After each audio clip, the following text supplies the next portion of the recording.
Welcome back to another episode of Rock Boys Football Dill. The conversation for James Franklin, this Penn State program, all offseason going into 2025 is how do we get over the hump and not only go out and win a Big Ten championship, go win a national championship. This team going into 2025, look, we know they're contenders in the Big Ten. We know this is a college football playoff team. How do you become the best team in the country? That's the conversation. I think the most important conversation to have here is, hey, what needs to happen in the offseason? What do we need to see from this team going into 2025 to get them over the hump? I got 5 things I want to talk about. Before we get into it, as always, to the Penn State fans, let it fly in the comment section. It's been a really fun offseason with the coaching hires. Obviously, Jim Knowles coming in. We've had a blast talking about it. Appreciate you guys rocking with it. If y'all do enjoy the content, consider subscribing to the channel. Dill, without further ado, I look at this team and I look at, all right, what are the reasons that you're buying stock in Penn State going into 2025? To me, it doesn't start with the quarterback. It doesn't even start with the running back. Still, it starts with what James Franklin has done over the last couple of years building out this offensive line. I mean, you start kind of putting together the depth chart here. It's blue chip city. You don't see any names highlighted in red. They don't need to go to the transfer portal to bring in offensive linemen because they recruit that position exceptionally well out of the high school ranks. And this Penn State program kind of slept on the recruiting trail. They fill it up every single year at the offensive line position, and you look up at what this Penn State front five should be going into 2025. It should be dominant, and that can be a separator for a lot of teams. I mean, you look at some of the other, national championship caliber teams, Texas, and you're replacing 2 offensive tackles. You're replacing, I believe, 4 out of your 5 starting offensive linemen from last year. You look at Ohio State, very similar story. I look at Penn State and say, how many better offensive lines are we going to see in the country than what Penn State's trotting out there? To me, that's what separates Penn State heading into 2025. And it goes to like both talent, but ultimate continuity in that unit. Obviously, We're going to return guys, and you look, even the places they got to replace, which is really just that right guard spot. Like you look, that's going to be a really competitive battle in my mind. I mean, JB Nelson's been around forever. I think is a really, really good player. And if he only is providing depth, like that's great because Cooper Cousins probably a bit of a higher ceiling. But if I were to start one of them last year, it probably would have been JB Nelson. But it's like that's not again knock on Cooper Cousins. I shouldn't say like Cooper Cousins is going to be that guy. Cooper Cousins, it's like that type of battle, but those are the battles you want to see. It's not like, oh, who are we going to replace Sal Wormley with? It's like, I mean, those 2 guys were no doubt pushing him last year to be on the field and be those guys. So you look, I think they got 2 really competitive battles. The left side feels pretty locked up. I mean, I don't know that any of those guys are going to lose their job, but the Donko, Rucci. Well, like what you said is like, look at who's coming in. I mean, you have a true freshman in Malachi Goodwin, that's just a straight up box checker. I should have rephrased. You had 1 transfer portal addition, TJ Shanahan. That's my bad. Should have been highlighted in red. TJ Shanahan, a really good player that I love coming out of high school. I don't even know if he starts on this Penn State front 5, and he probably starts a lot of places across the country. It's not only really talented, but it's really deep in what you said, continuity. You look at all the best offensive lines that you see in the country, they don't have transfer portal additions. They're not built through the transfer portal. These are guys that are committed to Penn State out of high school, have been developing together for the last couple of years. That matters on the offensive line, having that continuity. And then just seeing the play at the end of the year, I mean, how dominant they were against teams like Oregon, against even like Notre Dame. Like they thoroughly dominated that team on the ground. They were able to run the ball, it felt like, for pretty much 4 to 5 yards any chance they got, and they obviously hit some big ones off it too. But I don't think it's only about the offensive line. I do think where you probably saw Colton Nicky's best work was coming in and kind of creating a more creative run scheme. I thought their ability to attack the perimeter a little bit more often, because just going back, like Penn State feels like has had elite offensive lines for the past 5 years. They haven't always had elite run games, obviously, especially in big spots. Last year, their additional creativity and also Drew's ability to kind of manage that run game too and work some read option type stuff in, I thought really kind of made the difference in terms, like, again, they've always kind of had the pieces and the players. I do think Colton Nicky's scheme in the ability to be creative was he's coming and maximized it. Yeah, you're right. They've always had solid offensive lines. They've always had solid running backs. How can you go from good to great, especially, again, getting over the hump, especially in the big games? That's what the narrative is around this Penn State team is, all right, you're really good for 10 games out of the season. Then you play a team like Michigan, play a team like Ohio State. You can't get over the hump. Coach K is a guy that, because of the creativity he brings, he's one of those guys that can get you over the hump. Number 2 here, Dylan, this to me is probably the biggest storyline here. Yeah, second biggest story. I got another storyline I think is maybe more important. Drew taking another step in 2025.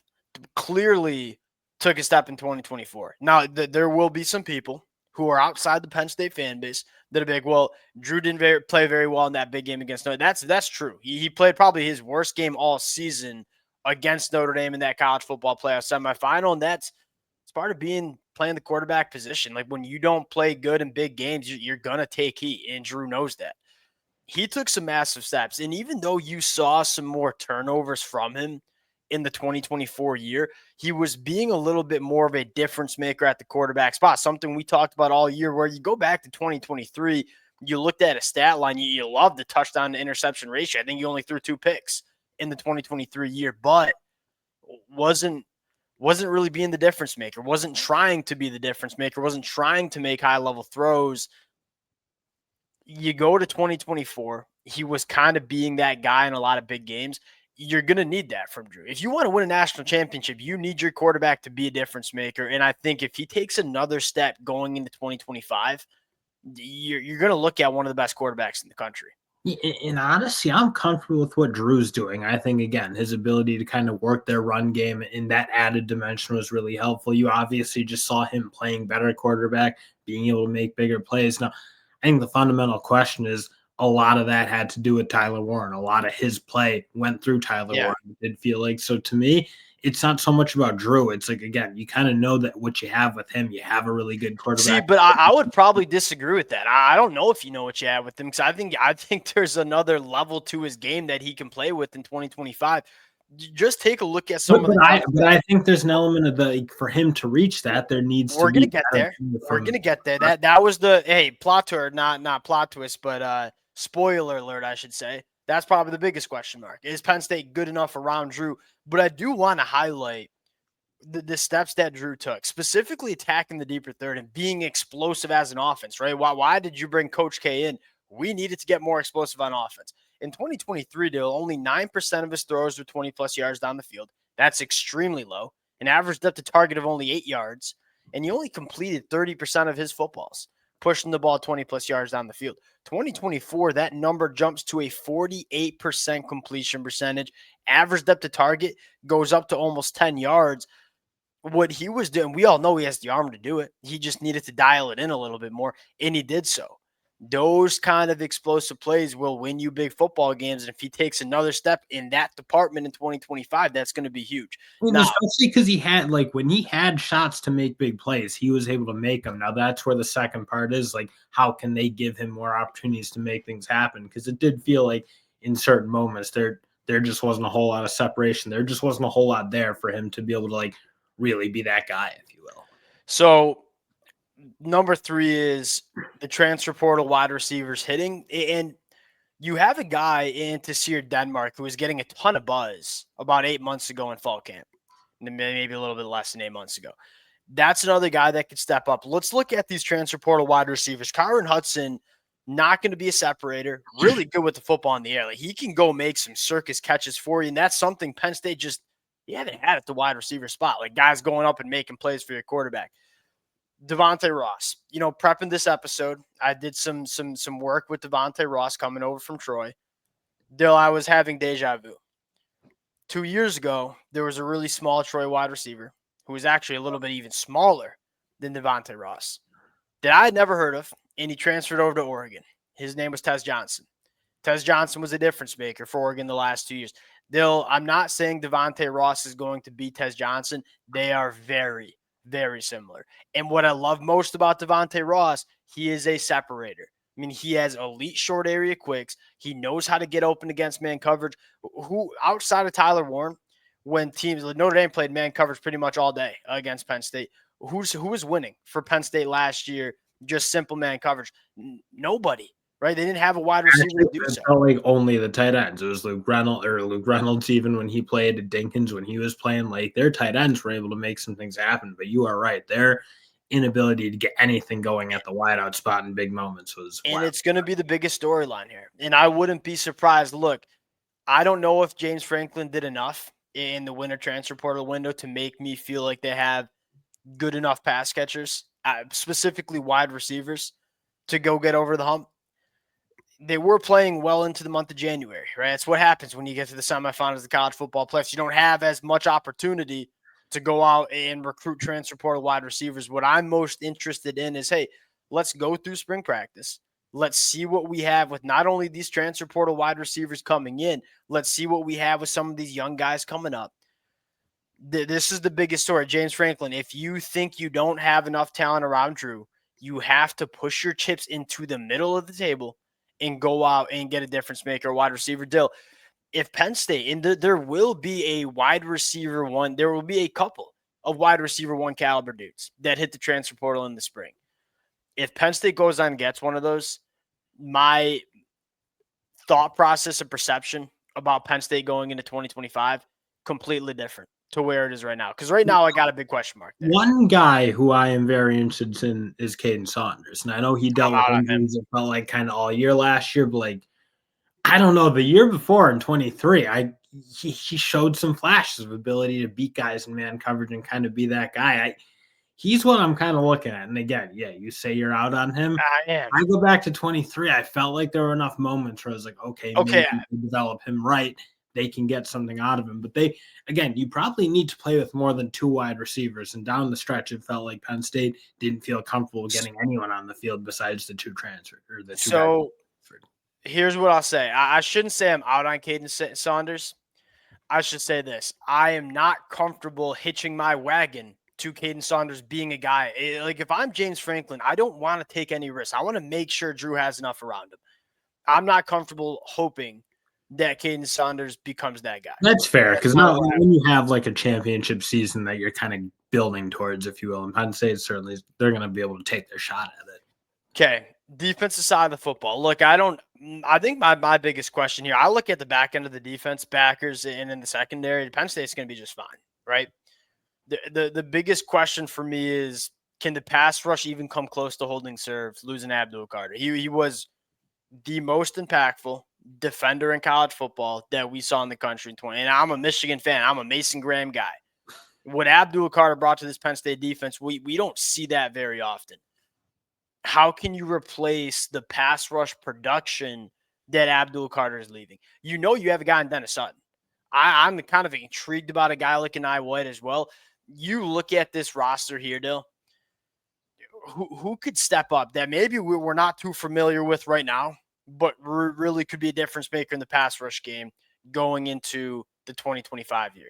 So to me, you got two proven guys, Danny Dennis Sutton and Zane Duran. I think both those guys have been dominant for their careers for the most part. The guy I'm honestly probably looking at is Max Granville. I mean, true freshman coming out of true freshman last year, played a little bit.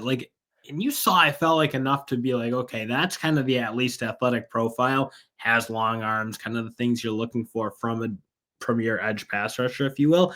And I'm just not sure you have that with guys like Anai White and Vilbert, or Smith Vilbert, I should say. Like two guys who have, I mean, they've been around college football, I think, long enough to have been be able to prove that they can be really dynamic players. And Smith Vilbert's good for what he does. Good physical player against the run, can make plays there.